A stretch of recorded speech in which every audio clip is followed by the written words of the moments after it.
کہتے ہیں مدینے میں قحط آ گیا، کئی دن گزر گئے، عورتوں کا دودھ خشک ہو گیا، بچے زار و قطار رونے لگے، کئی امواتیں ہو گئیں، کھانے کے لیے کچھ نہیں، بارش نہیں برس رہی۔ کہتے ہیں یہ 3 دنوں سے صحرا میں جا رہے ہیں کہ پروردگارہ بارش برسا دے، پروردگارہ رحم کی بارش برسا دے، لیکن بارش نہیں برسی۔ یہ شخص کہتا ہے بڑی مایوسی سے بازار میں کھڑا تھا، ایک خاتون آ رہی تھی، گود میں بچہ تھا، اور بچہ شدت پیاس کی وجہ سے رونے لگا، اس کو دیکھ کر اس کی ماں رونے لگی۔ فرماتے یہ منظر ایک کالے غلام نے دیکھا، غلام نے جیسے دیکھا دل نرم پڑ گیا، اس کی آنکھوں سے آنسو آ گئے، اس نے دعا کے لیے ہاتھوں کو بلند کیا، اے خدا اپنے بندوں پر رحم فرما، اے خدا تھوڑی بارش برسا دے۔ کہ غلام کا یہ کہنا تھا، بادلوں کا آنا تھا اور بارش کا برسنا تھا۔ میں پریشان ہو گیا، ارے امت اتنی گئی لیکن دعا قبول نہیں ہوئی، لیکن اس غلام میں ایسا کیا ہے کہ یہاں دعا کی، یہاں بارش برس گئی۔ کہتے وہ غلام چل پڑا اپنی گھر کی طرف، میں نے اس کا پیچھا کیا، ایک گھر کے اندر گیا، دروازہ بند ہوا، میں نے آ کر دروازے پہ دستک دی، کنیز دروازے پر آ گئی، میں نے کہا کس کا گھر ہے؟ علی ابن الحسین کا گھر ہے، زین العابدین کا گھر ہے، سید الساجدین کا گھر ہے۔ کہ آپ کو کس سے کام ہے؟ کہ کالا غلام کے گھر کے اندر گیا ہے، اس سے ملنا چاہتا ہوں۔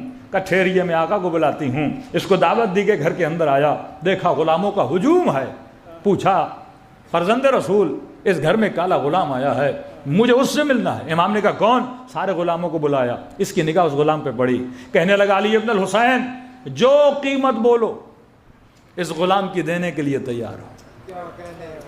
امام نے کہا کیا ہے اس غلام میں ایسا؟ کہ آپ کو نہیں پتا، معرفت والا نہیں تھا۔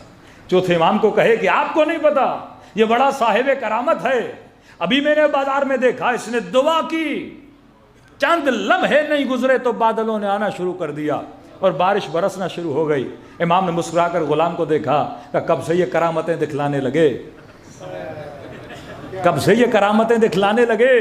کہنے لگا مولا کوئی ایسی نیت نہیں تھی دکھاوے اور ریاکاری کی، بس آنکھوں میں آنسو آئے، دل نے برداشت نہ کیا، بچہ رو رہا تھا، میں نے بس اللہ سے دعا کر دی۔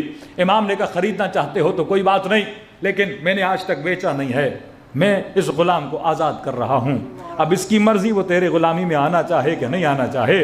یہاں آزاد کرنا تھا یا غلام کی آنکھوں میں آنسو آ گئے، دعا کے لیے پھر ہاتھوں کو بلند کیا کہ خدا زندگی تب تک پسند تھی جب زین العابدین کی غلامی میں تھا، اب جب ان کی غلامی نہ رہی تو زندگی میں جی کر کیا کروں گا۔